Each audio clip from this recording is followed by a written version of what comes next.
엄마, 할아버지 언제 쫓아낼 거야? 잠실 아파트, 깊은 밤. 서재에서 붓을 들고 있던 75세 노인의 손이 멈췄습니다. 제일 싼 요양원으로 보내자. 거실에서 들려오는 손자와 며느리의 대화. 그 순간 책상 위 녹음기에 빨간 불이 켜졌습니다. 사랑하는 가족의 배신, 그리고 완벽한 복수. 지금부터 한 노인의 정정당당한 반격이 시작됩니다. 여러분도 응원하는 마음으로 같이 들어보실까요? 구독, 좋아요 부탁드립니다. 잠실의 밤, 서재 문틈으로 새어나오는 형광등 불빛이 복도 바닥에 길게 누워 있었어요. 장호석은 붓을 들고 반야심경을 쓰고 있었습니다. 75년을 살아온 손이지만 아직도 떨리지 않았죠. 교감으로 재직할 때부터 이어온 습관이었어요. 밤이면 서해로 마음을 다스리는 게 말입니다. 먹 냄새가 코끝에 스며들고 붓끝에서 스르륵 번져나가는 한 획 한 획이 그의 마음을 차분하게 만들어줬어요. 그때 거실에서 낮은 목소리들이 들려오기 시작했습니다. 호석은 붓을 잠시 멈추고 귀를 기울였어요. 거실 쪽에서 유진과 손자 도윤이 무언가를 속삭이고 있었습니다. 엄마, 할아버지 언제 쫓아낼 거야? 도윤의 목소리였어요. 18살 손자의 입에서 나온 말이라고는 믿기지 않았습니다. 호석의 손에서 붓이 떨어질 뻔했죠. 조용히 해, 아빠 들으면 어떡해. 유진이 다그치는 소리가 들렸어요. 어차피 아빠도 같은 생각이잖아. 이 집 팔면 얼마나 나와? 잠실 50평이면 30억은 되겠지? 그런 계산 하지 마. 유럽 여행 다녀오면 바로 처리할 거야.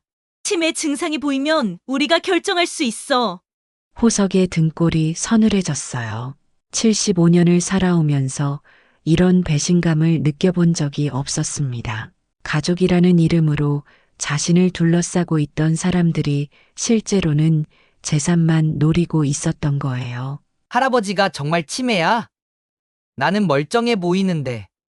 집에선 더 심해져. 어제도 같은 얘기 3번 했어. 의사도 검사해보자고 했잖아. 거짓말이었어요. 호석은 자신의 기억력에 자신이 있었습니다. 매일 아침 신문을 읽고 라디오 뉴스를 듣고 서예 일기까지 쓰고 있었거든요. 요양원은 어디로 보낼 거야? 제일 싼 곳으로 하자. 어차피 오래 계실 거 아니니까. 그 순간 호석은 책상 위에 놓여 있던 오래된 보이스 레코더를 발견했어요. 망설임 없이 녹음 버튼을 눌렀죠. 그럼 언제 병원에 데려갈 거야? 다음 주 월요일 대학병원에 예약해뒀어. 아빠도 동의했고. 아들 민수도 이 계획에 동참하고 있다는 얘기였어요. 호석의 가슴이 답답해졌습니다. 거실이 조용해졌어요. 가족이라는 이름으로 자신을 속이려는 사람들에게 맞서기 위한 증거 수집의 첫걸음. 호석은 책상 서랍을 열고 녹음기를 조심스럽게 넣어두었습니다. 내일부터는 모든 대화를 기록해야겠다고 다짐했죠. 75년을 살아온 인생에서 가장 쓸쓸한 밤이었어요. 하지만 동시에 가장 중요한 밤이기도 했습니다. 호석은 평소처럼 아침 6시에 일어났어요. 라디오에서 흘러나오는 아침 뉴스를 들으며 간단한 체조를 했습니다. 몸이 굳지 않게 하려는 오래된 습관이었죠. 거실로 나가니 유진이 벌써 아침 준비를 하고 있었어요. 아버님, 주무시느라고 깨우지 않았어요. 커피 드릴까요? 평소와 다름없는 목소리였습니다. 어젯밤 그 차가운 대화가 거짓말 같았어요. 하지만 호석은 알고 있었죠. 가면 뒤에 숨겨진 진짜 얼굴을 말입니다. 검은 공차로 줘. 아, 맞다. 아버님께서 항상 검은 콩차 드신다고 하셨는데 제가 깜빡했네요. 요즘 제가 깜빡하는 게 많아져서 걱정이에요. 유진의 말에는 묘한 뉘앙스가 있었어요. 마치 자신이 아니라 호석이 깜빡한다는 듯한 말투였습니다. 호석은 속으로 쓴웃음을 지었죠. 벌써 작전이 시작된 것 같았어요. 아침을 먹은 후 호석은 산책을 나갔습니다. 엘리베이터에서 같은 층에 사는 김 여사를 만났습니다. 호석 씨, 요즘 어떠세요? 며느님이 걱정을 많이 하시던데요. 김 여사의 말에 호석은 의아했어요. 무슨 걱정을 한다는 거예요? 아, 그러게요. 며느님이 며칠 전에 말씀하시길 요즘 아버님께서 깜빡하시는 일이 많아져서 병원에 한번 가보시라고 권해드린다고 하시더라고요. 유진이 이미 동네에 소문을 퍼뜨리고 다니고 있었던 거예요. 제가 언제 깜빡한다고 했나요? 기억력엔 자신 있는데 말입니다. 그러게요. 저도 그렇게 보이는데, 하지만 며느님이 집에선 더 심해요라고 하시더라고요. 같은 얘기를 몇 번씩 한다면서요. 엘리베이터가 1층에 도착했어요. 호석은 김 여사와 인사를 나누고 밖으로 나왔지만 마음이 무거웠습니다. 공원을 한 바퀴 돌고 집으로 돌아오는 길에 마트에 들렀어요. 계산대에서 마트 사장이 말을 걸었습니다. 며느님이 며칠 전에 오셔서 혹시 어르신이 같은 물건을 여러 번 사려고 하시면 연락해 달라고 하시더라고요. 건강 때문에 걱정이 많으시나 보네요. 동네 구석구석까지 자신의 치매설을 퍼뜨리고 다니고 있었던 거죠. 호석은 평정심을 유지하려 했지만 분노가 치밀어 올랐습니다. 하루 만에 세 군데서 같은 말을 들었어요. 집에 돌아와 보니 손자 도윤이 친구와 전화 통화를 하고 있었어요. 방문이 살짝 열려 있어서 대화가 들렸습니다. 야, 우리 집 팔면 진짜 대박이야. 잠실 50평이면 최소 30억은 나올 거야. 너 집이야? 할아버지 집이지. 곧 우리 집 될 거야. 할아버지가 치매라서 요양원 들어가시거든. 호석은 주먹을 꽉 쥐었어요. 손자까지 이런 생각을 하고 있다니. 자신이 키운 가족들이 모두 자신의 재산만 노리고 있었던 거예요. 저녁 식사 시간, 아들 민수가 회사에서 돌아왔습니다. 아버지, 다음 주 월요일 오전 10시에 예약 잡았어요. 건강검진 겸해서 한번 보시는 게 좋을 것 같아서요. 민수의 말끝이 흐려졌어요. 아들조차 자신을 의심의 눈초리로 보고 있었습니다. 체면을 중시하는 변호사 아들이 치매 아버지를 둘 수 없다고 생각하는 것 같았어요. 내 정신이 멀쩡한데 왜 병원에 가야 하지? 그냥 예방 차원에서요. 유진이가 걱정을 많이 해서요. 유진이 민수 옆에 앉으며 끼어들었어요. 아버님, 며칠 전에 같은 얘기를 3번 하셨잖아요. 그리고 가스레인지 끄는 것도 가끔 깜빡하시고요. 거짓말이었어요. 호석은 가스레인지를 한 번도 켜놓고 나간 적이 없었습니다. 하지만 유진은 태연하게 거짓말을 하고 있었어요. 내일부터는 더욱 조심해야겠다고 다짐했습니다. 그들의 프레임에 말려들면 안 되니까요. 호석은 평소보다 일찍 일어났습니다. 오늘은 대학병원에 가는 날이었어요. 거울 앞에 서서 자신의 모습을 들여다봤습니다. 75세의 나이에도 불구하고 눈빛은 또렷했고 손도 떨리지 않았어요. 정신도 맑았습니다. 민수도 회사 일정을 조정해서 함께 가기로 했어요. 가족 모두가 이 병원 방문을 얼마나 중요하게 생각하는지 알 수 있었습니다.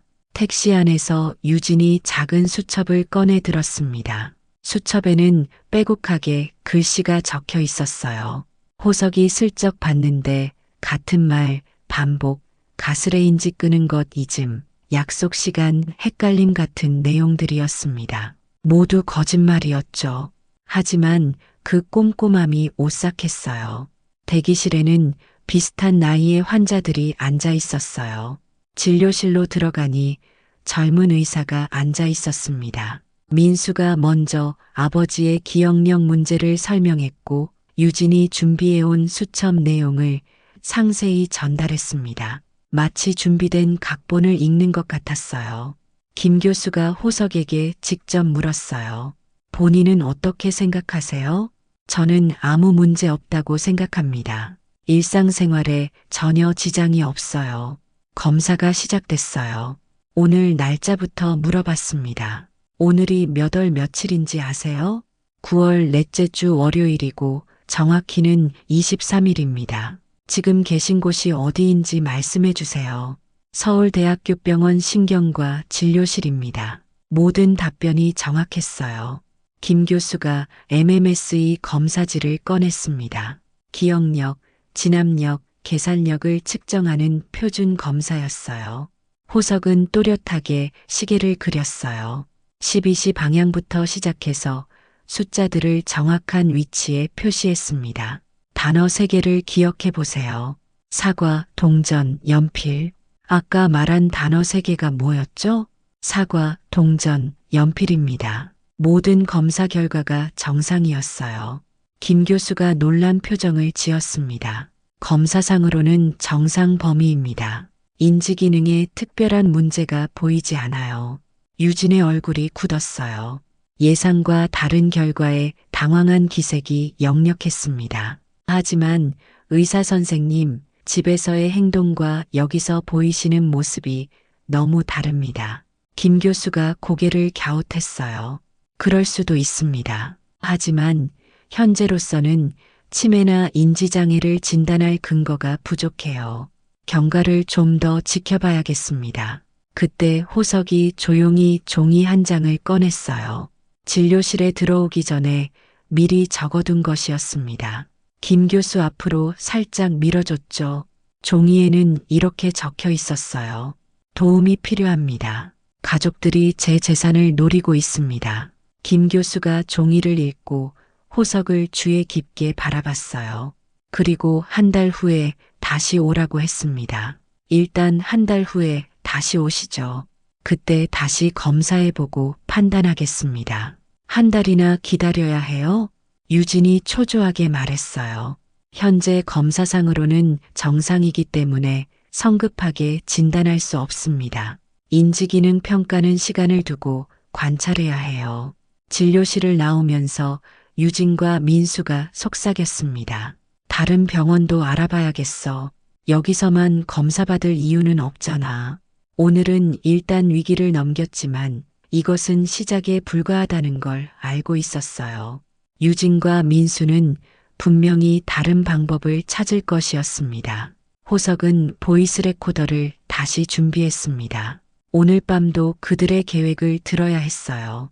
한 달이라는 시간을 벌었지만 그들은 분명히 새로운 계획을 세울 것이었습니다. 김 교수가 건넨 진료 소견서를 다시 읽어봤어요. 인지기능 정상, 경과, 관찰 필요라고 적혀 있었습니다. 이 한 장의 종이가 당분간 자신을 지켜줄 방패가 될 것이었어요. 사흘이 지났어요. 유진과 민수는 겉으로는 평온한 척했지만 호석은 그들이 무언가를 계획하고 있다는 걸 느낄 수 있었습니다. 목요일 오후 유진이 친정어머니와 백화점에 간다며 외출했어요. 민수는 회사에 있고 도윤은 학원에 갔습니다. 혼자 집에 남은 호석에게는 절호의 기회였어요. 호석은 유진의 방으로 향했습니다. 문을 살짝 열고 들어가니 책상 서랍을 조심스럽게 열어봤어요. 첫 번째 서랍에는 각종 영수증과 가계부가 있었습니다. 유진의 꼼꼼한 성격답게 모든 지출이 정리되어 있었어요.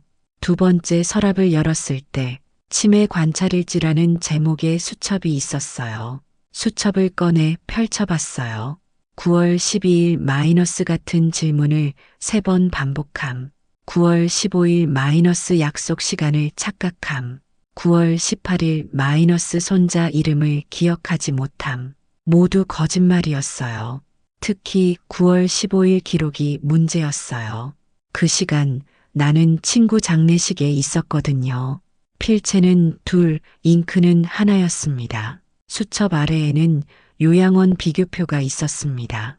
경기도 일대의 요양원들이 표로 정리되어 있었고 가장 저렴한 곳들에 빨간 펜으로 동그라미가 쳐져 있었어요. 싼 곳들만 골라놓았네요. 가장 충격적인 건 성년 후견인 신청서였어요. 신청인 란에는 민수의 이름, 피후견인 란에는 자신의 이름이 적혀 있었습니다. 피후견인의 정신적 제약 사유 침해로 인한 판단 능력 저하, 재산 관리의 필요성, 부동산 및 금융자산 관리.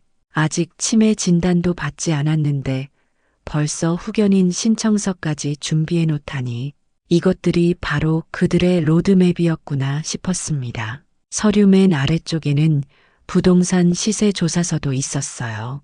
예상 매각가 32억 원, 요양원비 9천만 원, 순수익 약 29억 원, 계산까지 다 해놨더군요.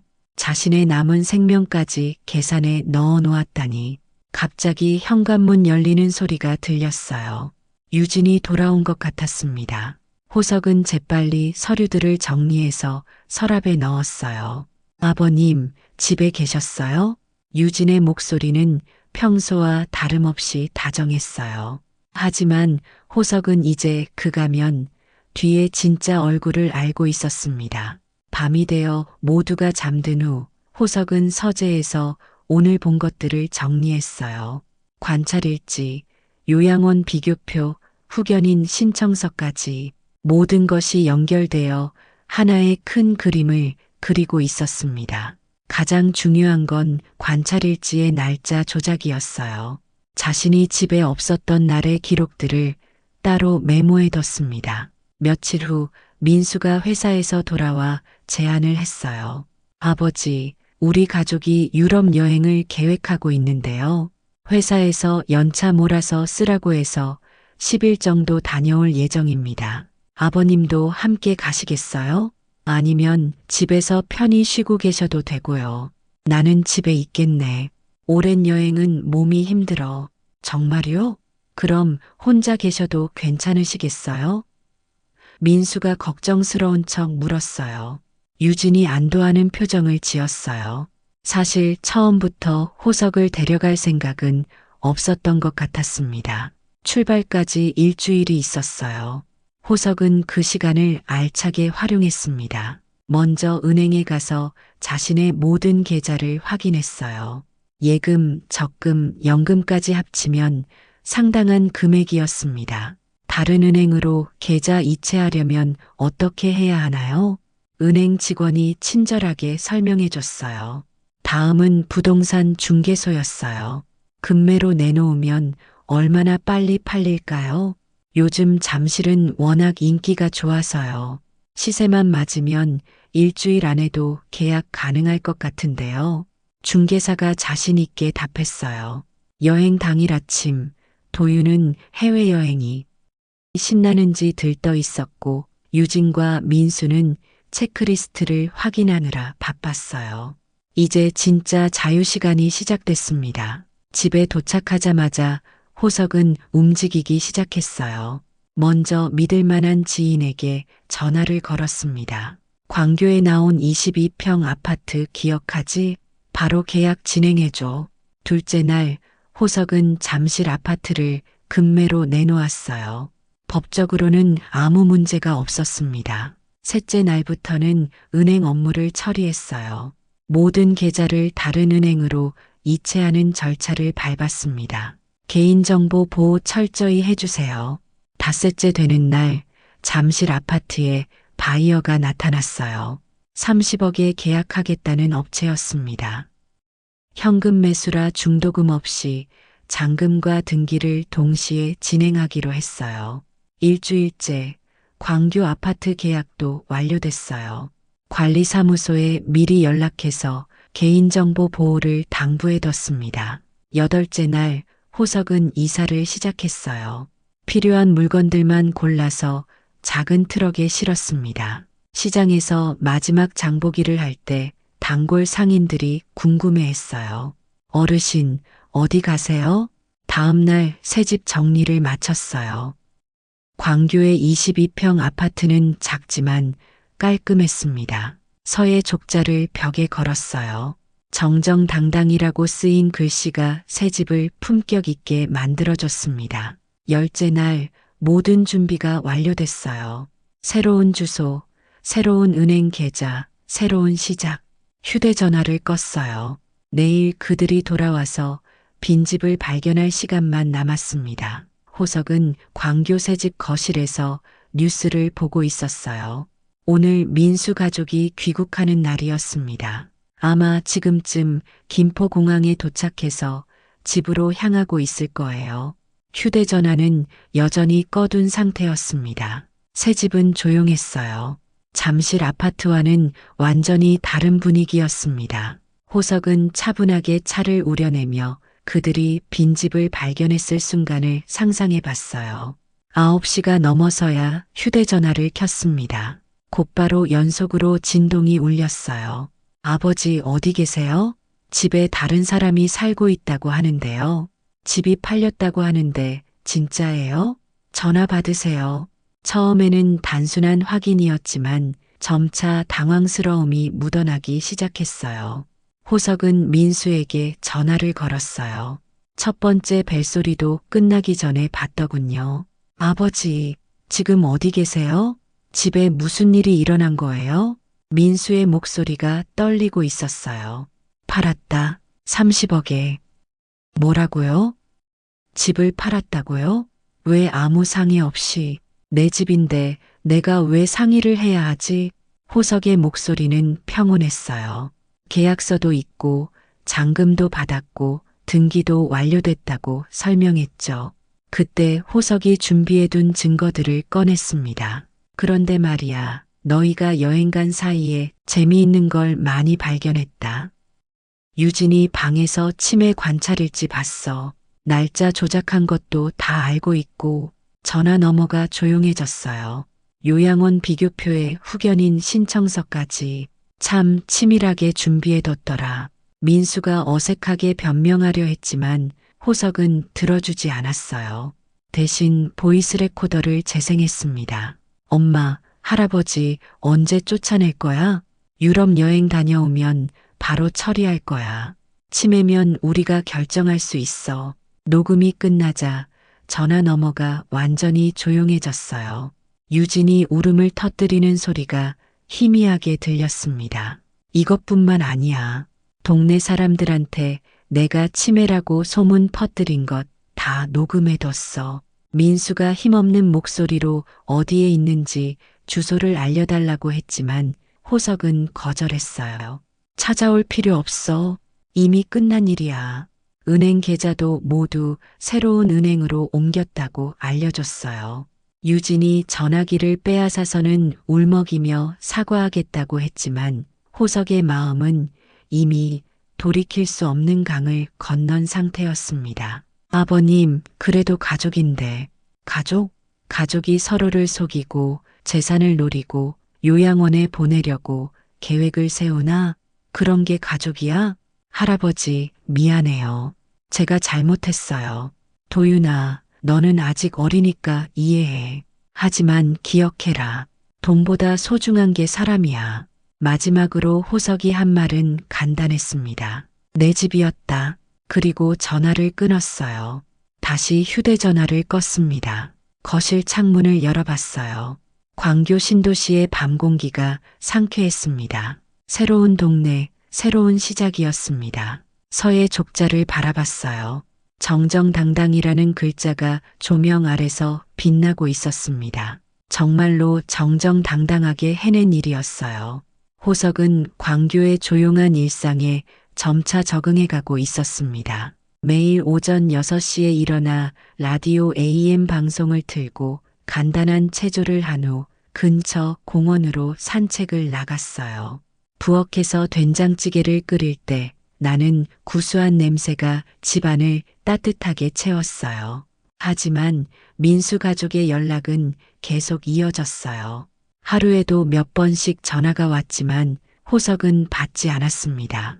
어느 날 아침 평소보다 일찍 라디오 뉴스에서 흥미로운 소식을 들었어요.